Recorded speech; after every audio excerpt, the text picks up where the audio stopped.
Bonjour et bienvenue dans le Café sans filtre avec ton RH, le podcast sans tabou du monde du travail d'aujourd'hui, propulsé par Blossom Talent, cabinet de conseil en conduite du changement RH. Le thème du jour, la RSE, responsabilité sociétale des entreprises. La RSE repose sur 3 piliers principaux, économique, social et environnemental. Elle vise à contribuer de manière positive au développement durable et à la société, tout en respectant les normes éthiques et légales. C'est un vœu louable, vous me direz. Pourtant, derrière cet aspect reluisant plane un certain scepticisme. Certains voient d'ailleurs la RSE comme une simple stratégie de communication, un vernis vert pour camoufler des pratiques moins éthiques ou des objectifs purement mercantiles. Aujourd'hui, nous allons mettre en lumière les véritables enjeux, les limites, les défis et les réussites en matière de RSE.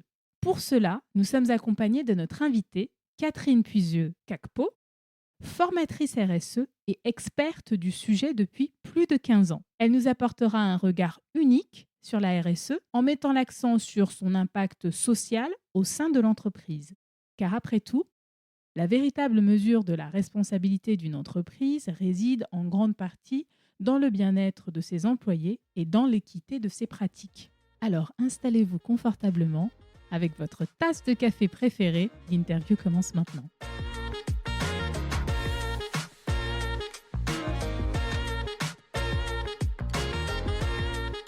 Bonjour Catherine, merci d'avoir accepté mon invitation. Est-ce que tu peux te présenter à nos auditeurs, s'il te plaît ? Bonjour Jennifer et merci à toi bien sûr. Alors, je suis donc une ancienne directrice RSE. J'ai fait pour ma part l'essentiel de ma carrière à TF1 au sein du groupe Bouygues. Et je suis partie de TF1 en 2020 et depuis ce temps, j'ai monté une activité en propre, indépendante, essentiellement de formation. Parce que la formation est quelque chose que j'ai toujours aimé faire dans le domaine de la RSE bien sûr. Je confirme que tes formations sont extraordinaires puisque j'en ai suivi l'une d'elles. Et la question que j'ai toujours voulu te poser en formation, qu'est-ce qui a fait que tu es tombée dans la marmite de la RSE ? Alors, déjà dans la marmite de la formation en soi, mon premier métier, c'était prof de maths. J'ai démarré dans ma d'accord. carrière assez loin de la RSE et de TF1 et de Bouygues, comme professeur de physique et de mathématiques dans les Ardennes, d'où je suis issue. Super. Et ensuite, c'est une série de hasards qui ont fait que je suis rentrée dans le groupe TF1 parce que je m'étais projetée dans l'audiovisuel à un moment donné. Et c'est en rentrant dans cette grande entreprise, sous l'impulsion du groupe Bouygues finalement, que m'est venue l'idée de la RSE. C'est venu de toi ? Alors, c'est venu de moi parce qu'en fait, il y a aussi un petit crochet à faire dans mon parcours personnel, c'est l'Afrique. Je me suis mariée au Bénin il y a 40 ans et c'est en Afrique qu'avec mon mari, la question du développement durable, du lien entre les sujets sociaux et environnementaux nous avait tellement frappés, déjà à l'époque, au début des années 2000, qu'on a voulu prolonger cette réflexion-là et on a monté une petite association qui s'appelle l'Agence africaine de développement durable. D'accord. Ce qui nous animait, c'était la compréhension du lien très fort entre la qualité de l'environnement et la vie des gens, tout simplement. Quand il n'y a plus de poissons dans la mer, quand la terre est empoisonnée par des pesticides, les gens qui vivent directement des ressources naturelles, c'est toute leur vie en fait qui s'écroule et c'est finalement tous les systèmes sociaux aussi qui tenaient debout avant par ces cultures vivrières ou par la pêche qui ne tiennent plus.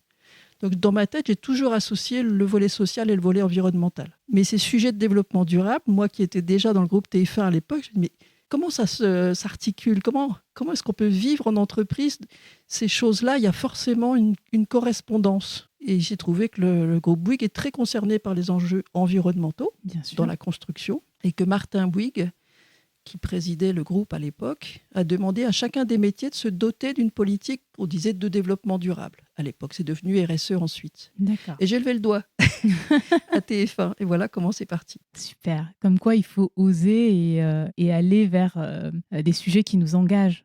J'ai eu beaucoup de chance, certainement. C'est vrai qu'il y a une part pouvoir de chance. aligner cette envie personnelle et la proposition qui, professionnellement, m'était faite à l'époque. Super. Merci beaucoup pour ta présentation. Je sais que tu vas nous emmener dans des réflexions très personnelles et très collectives aussi. Donc, j'ai hâte qu'on commence avec les questions. Catherine, est-ce que tu peux nous dire si la RSE nuit à la rentabilité d'une entreprise ? Alors l'idée, ce n'est vraiment pas de nuire à la rentabilité de l'entreprise, mais au contraire de garantir sa pérennité. Quelle que soit l'activité de l'entreprise, réellement aucune d'entre elles ne peut s'exonérer de la manière dont le monde va, et notamment des crises environnementales qui nous environnent et qui sont de plus en plus visibles. Donc on ne peut pas s'abstraire de la question du climat, de la question de l'écroulement des ressources en matière de biodiversité. On ne peut pas s'abstraire non plus de l'augmentation du prix de l'énergie, ça fait partie On du est bien sujet. d'accord. Non plus que de toutes les questions qui concernent le volet social, bien évidemment. Parce que souvent, ça démarre là, en tout cas pour moi, la RSE, c'est d'abord un très fort volet social, c'est-à-dire comment vont mes collaborateurs, comment vont ceux de mes fournisseurs, est-ce que je fais du bien à mes clients? Oui. Donc il y a tout un pan social, sociétal qui complète le volet environnemental, mais pour moi la RSE, j'en ai bien une idée assez holistique. Ça ne peut pas nuire à l'entreprise.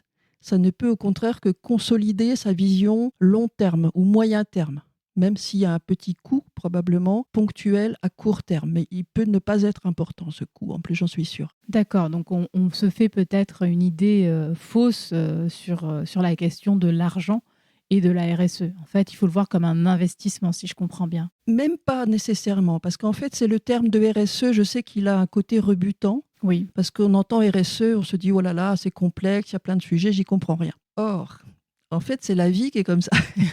Les sujets ne sont pas dissociés les uns des autres. C'est pour ça que j'évoquais, moi, dans mon expérience au Bénin, le fait que je n'ai jamais pu dissocier le volet social du volet environnemental. Quand il y a un dégât environnemental quelque part, il y a toujours des gens dont la qualité de vie va baisser à cet endroit-là. Et c'est la même chose en entreprise. Donc pour moi, la RSE, c'est un tout. Et la meilleure porte d'entrée pour ne pas faire de la RSE une montagne de complexité, c'est de se dire que ça sert à quoi la RSE? Ça sert à donner aux parties prenantes ce qu'elles attendent. Quand on est une entreprise, on est dans un écosystème. On a des parties prenantes à l'intérieur, on a des parties prenantes à l'extérieur. Et la RSE, c'est d'abord reconnaître ces parties prenantes dans son écosystème, savoir entendre ce qu'elles nous disent, savoir identifier ce qu'elles attendent, et ensuite prioriser, pas donner tout à tout le monde, mais prioriser ce qui va faire du bien à la fois aux parties prenantes et à l'entreprise elle-même. C'est ça la RSE. Et c'est pour ça que les thèmes en sont aussi variés. C'est que ça dépend fortement de ce que fait cette entreprise, du type d'activité qu'elle mène et puis de son contexte économique aussi. je suis bien d'accord en fait. J'ai fait exprès de prendre le J'en parti suis pris sûre. de ce qu'on peut entendre en fait dans les couloirs sur la RSE. Il y a beaucoup de scepticisme et c'est bien que tu puisses d'entrée de jeu un petit peu donner une vision de l'intérieur de ce qu'est vraiment la RSE pour l'entreprise et les parties prenantes. Parce que vraiment, on ne fait pas de RSE tout seul dans son coin. Absolument. C'est vraiment quelque chose qui relie l'entreprise à son terrain de jeu, si je peux dire, et même à son territoire d'ailleurs. Quand on est Oui. une petite entreprise, il y a tout un pan de la RSE qui, d'ailleurs mieux que dans les grands groupes, relie l'entreprise à son territoire et aux besoins de celui-ci. Et ensuite, c'est vrai que ça ne nuit pas, évidemment, la RSE. Par ailleurs, il y a une réglementation que je la rappelle quand même si je n'aime pas évoquer la réglementation comme un vrai levier d'action. On agit moins bien sous contrainte que quand on a compris l'intérêt de la chose. Néanmoins, la RSE, c'est des réglementations, soit qui s'appliquent aux entreprises directement, soit qui s'appliquent aux grands groupes quand on est dans une relation B2B. Et dès lors qu'on a un client grand compte, il est certain que les réglementations qui s'appliquent à lui, il va vous, avec un effet domino, vous les imposer petit à petit, Oui. en tant que PME qui fait partie de ses fournisseurs. Donc ça me paraît impossible aujourd'hui de simplement tourner le dos à la RSE pour des tas de raisons. Catherine, est-ce que tu peux nous parler des défis et des échecs que peuvent rencontrer certaines entreprises en matière de RSE? Alors il y en a bien évidemment. Alors la posture que je connais bien, c'est celle du directeur ou de la directrice RSE qui essaye justement de faire bouger les choses, peut-être avec une ambition qui dépasse celle de la direction de l'entreprise. Donc il y a un premier écueil, effectivement, c'est de ne pas tenir compte suffisamment de la réalité de l'entreprise. J'ai travaillé en conseil dans des secteurs d'activité très divers et je sais que lorsque les marges opérationnelles, les marges financières sont très faibles, On ne peut pas, d'un coup de baguette magique, demander à chacun de changer la manière de faire les choses. Donc, disons que la première chose à faire, c'est de tenir compte, mais j'en reviens finalement à l'écoute des parties prenantes, c'est de bien tenir compte de son contexte et de faire en sorte que les enjeux qu'on priorise, les feuilles de route sur lesquelles on va partir, elles soient bien dans l'intérêt de toutes les parties prenantes et y compris, bien sûr, du développement business de l'entreprise. Oui. La RSE, dans son développement actuel, qui est le plus intéressant de ce qui s'est passé, à mon avis, dans les 15 dernières années, elle rapproche complètement le modèle d'affaires et la durabilité. Et que pendant longtemps, pendant les 10 ou 12 premières années de ma carrière, il y avait le modèle d'affaires d'un côté, et puis on faisait de la RSE par ailleurs pour essayer, disons, de gommer un peu les externalités négatives. Oui. Ça n'est plus ça. N'est plus ça, parce que ça n'est l'intérêt de personne de faire ça, et ça n'est notamment pas l'intérêt des investisseurs. L'investisseur, lui, il voit à moyen ou à long terme.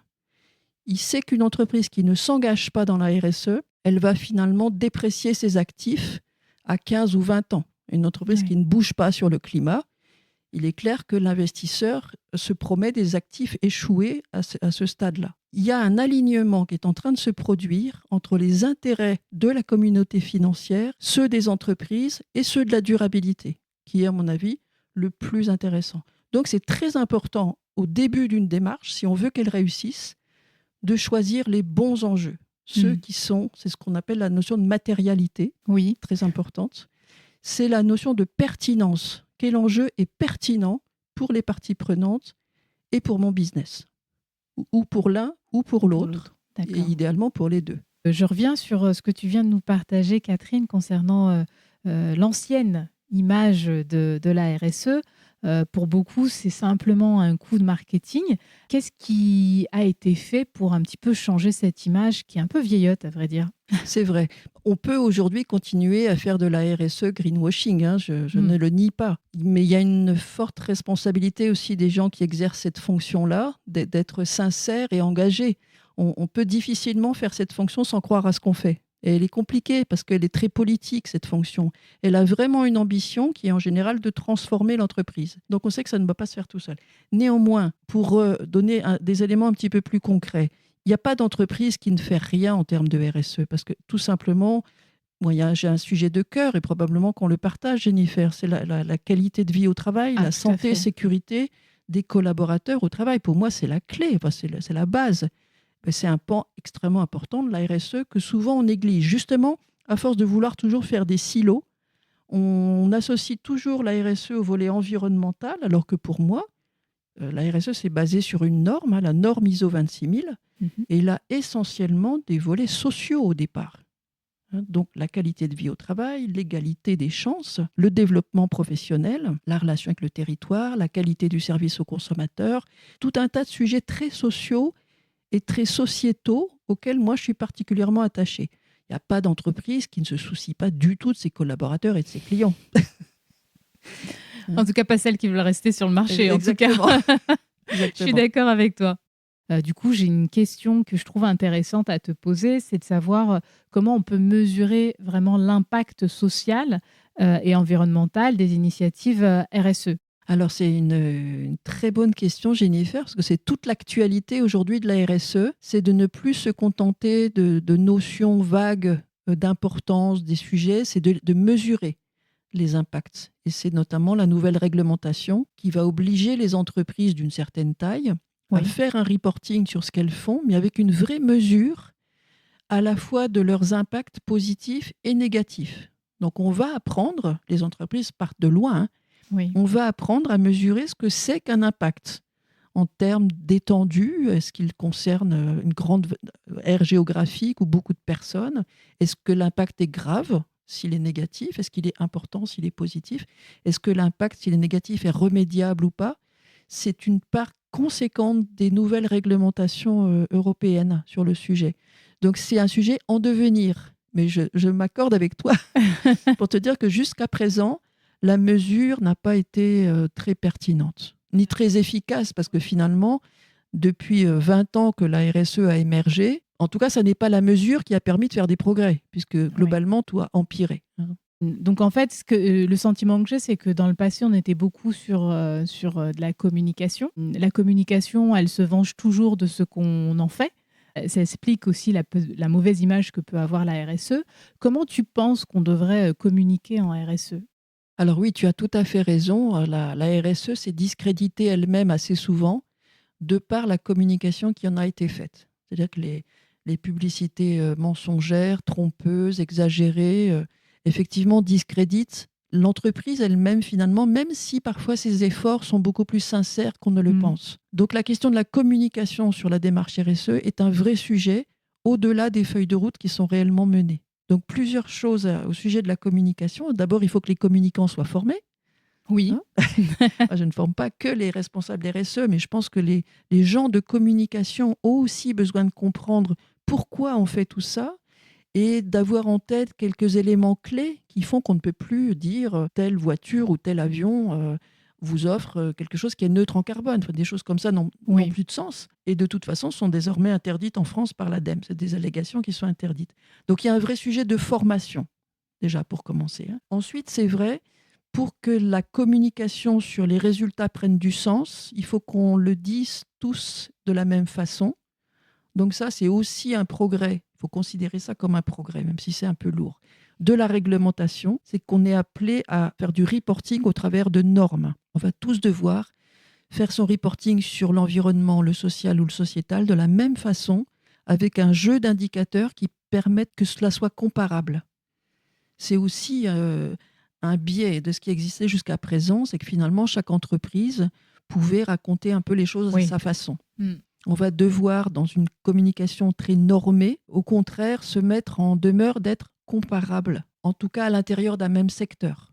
À nouveau pour les investisseurs, mais aussi pour la société civile, pour qu'elle puisse davantage considérer les résultats des efforts des entreprises. Et ça, je trouve ça très intéressant parce que quelque part, on est tous acteurs de la RSE et de pouvoir échanger avec des informations qui sont claires et comparables. En tout cas, c'était un point qui est essentiel. Absolument, absolument. Quels sont les mythes courants que tu as pu entendre autour de la RSE ? Alors, celui de la complexité, oui, on me l'a servi très, très, très souvent. Ah oui.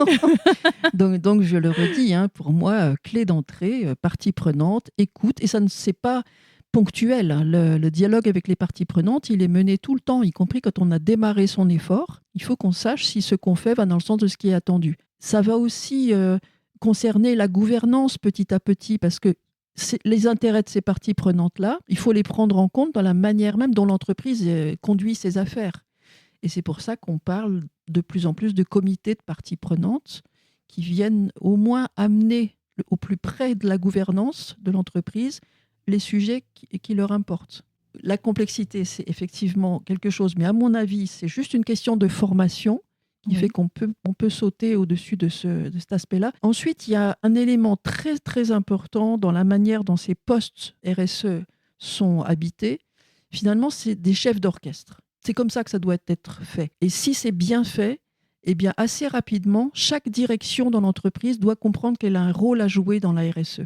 Et le responsable RSE, c'est plus un chef d'orchestre que quelqu'un qui fait les choses à l'intérieur d'un service. C'est un poste d'animation, en fait. Oui. Et chaque fois qu'il y a un nouveau sujet, alors les sujets RH que j'ai spécialement investigués, il faut évidemment le faire en collaboration avec la direction des ressources humaines. On a évoqué la santé-sécurité, la qualité de vie au travail, toute la question de la diversité, tout ça, c'est des sujets à la fois RH et RSE.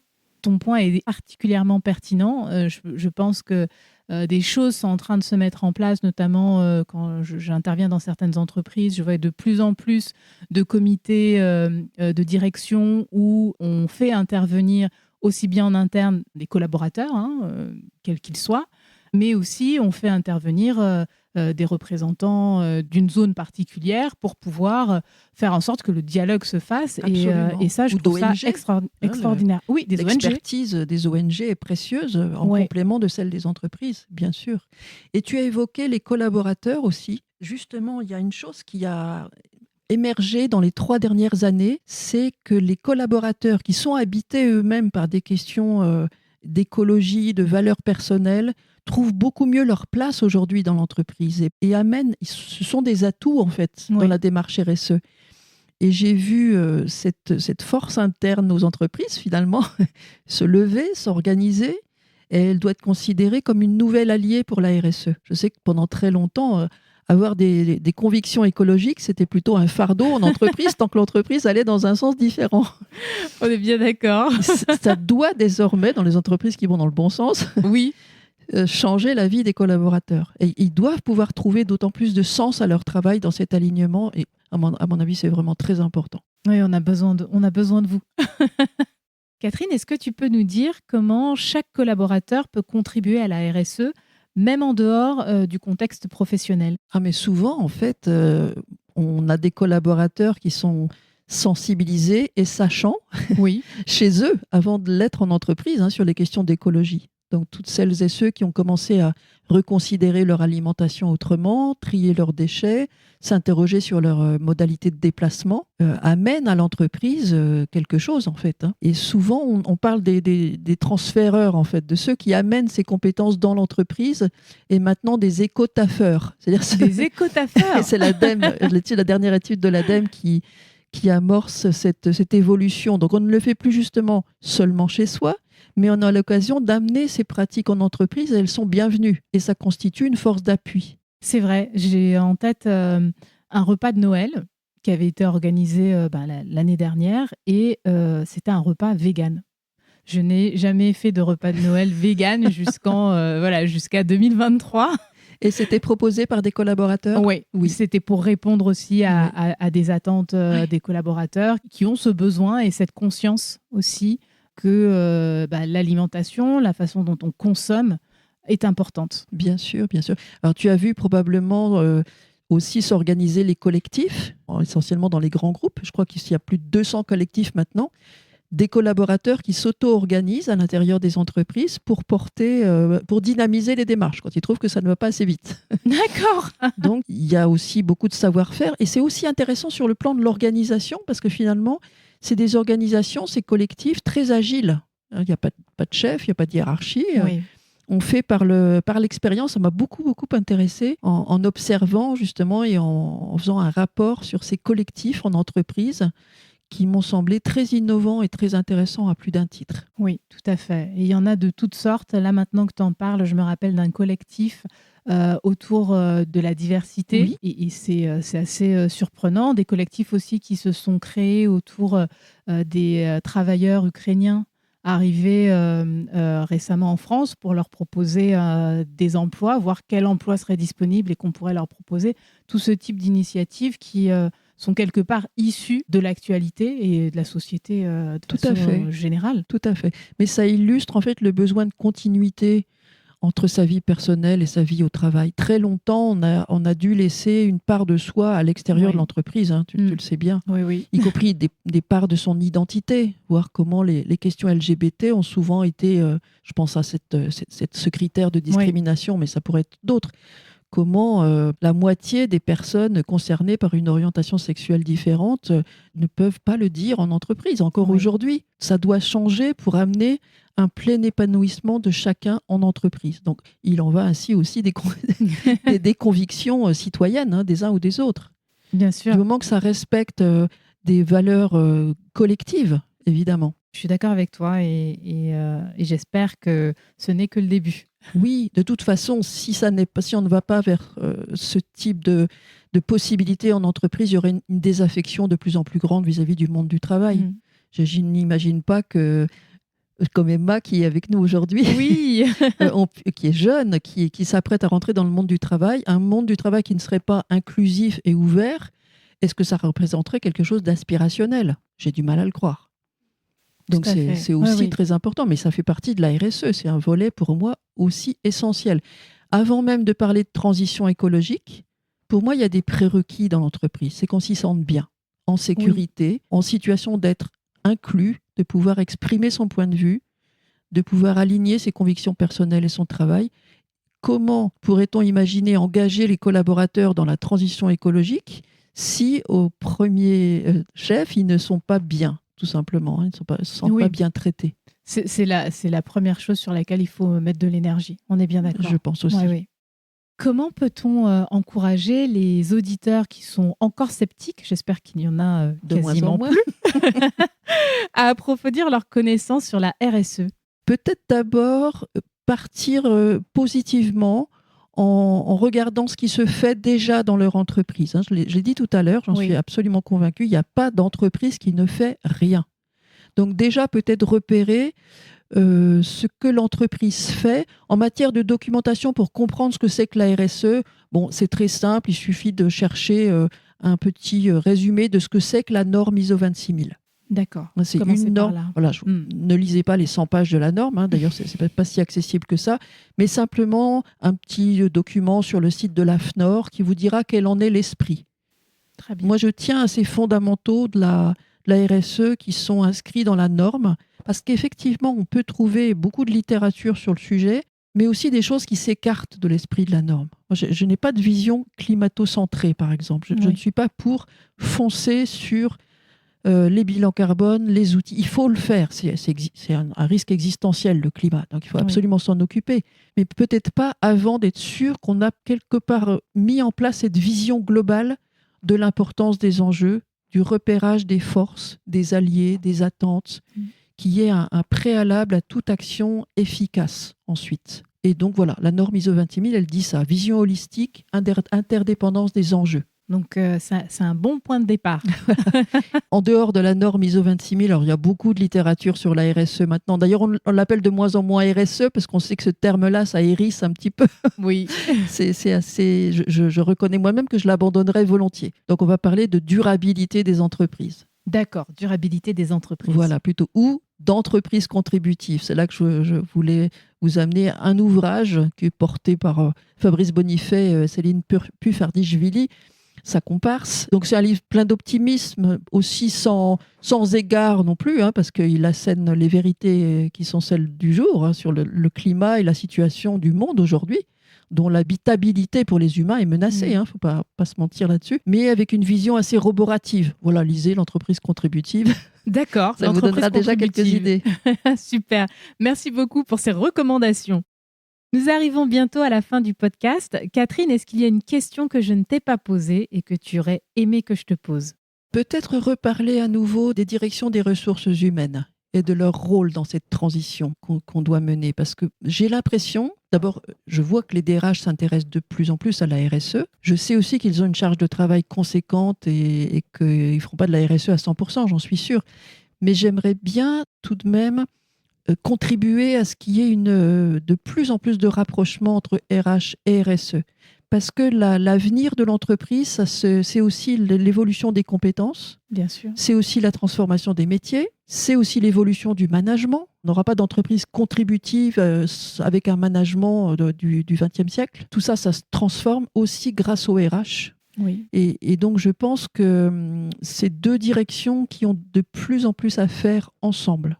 Maintenant, disons que la boîte à outils technique, technologique est relativement prête. Sur le climat, on sait comment faire maintenant. Mais il reste à emmener le corps social de l'entreprise dans la transition.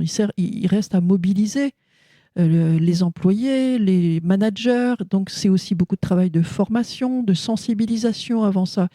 C'est un long chemin pour être sûr d'embarquer tout le monde. Et ensuite, de disperser ces sujets, de faire en sorte que chaque métier de l'entreprise se les approprie. La finance aussi, la finance est désormais très concernée par la durabilité, mais aussi l'audit, mais aussi la communication, on en parlait tout à l'heure, mais aussi bien sûr les métiers de production, partout, les métiers de marketing, dans le sens qu'on doit donner à la communication vis-à-vis du consommateur final. Donc, je crois qu'on ne peut pas travailler sans les directions des ressources humaines dans cette voie de la transition écologique et sociale. Je te remercie d'avoir partagé cette conviction que je partage, que je trouve forte, parce que les fonctions RH sont effectivement sous l'eau, elles ont beaucoup de responsabilités, mais je pense que la partie durabilité est importante et qu'elles ont besoin de toute l'entreprise pour qu'elle y ait du sens et qu'on voit des résultats émerger. Donc, merci d'avoir partagé cette conviction avec nous. Merci à toi, Jennifer. Merci beaucoup. J'ai une dernière question pour toi. Quel message veux-tu partager en mot de la fin pour ce podcast ? Peut-être qu'on n'a pas tant de temps que ça. Je trouve que beaucoup de choses ont évolué dans les 3 dernières années, sous le coup de la réglementation, sous aussi le fait que les phénomènes climatiques se sont rendus beaucoup plus visibles sur notre territoire. Hein. Je crois que j'ai lu dernièrement qu'à peu près 3/4 des Français, indépendamment de leur âge, hein, c'est pas seulement les personnes les plus jeunes qui se sentent inquiètes, c'est aussi les personnes de tous âges. L'âge n'est pas un critère. L'éco-anxiété monte. Et notre vision de l'avenir s'assombrit. J'aimerais vraiment qu'on se projette dans l'action pour qu'on redevienne optimiste. Et l'action rend optimiste. Donc, dans nos entreprises, dans nos vies de citoyens, partout, il faut que nous agissions plus rapidement pour la transformation. Ça nous fera du bien à nous-mêmes. Oui. Et puis peut-être que ça éclairera l'avenir parce qu'il est quand même bien sombre aujourd'hui. On est bien d'accord. L'action rend optimiste. Merci beaucoup, Catherine. Mais je t'en prie, Jennifer, c'est un plaisir. Merci à vous d'avoir écouté cet épisode de notre podcast. Pour rester informé sur nos prochains épisodes et bénéficier de contenus exclusifs, inscrivez-vous à notre newsletter. De plus, votre soutien est crucial. Laissez-nous un avis positif sur votre plateforme d'écoute préférée pour nous aider à toucher davantage de personnes. Ensemble, agissons pour un monde professionnel plus sain et plus épanouissant. Merci.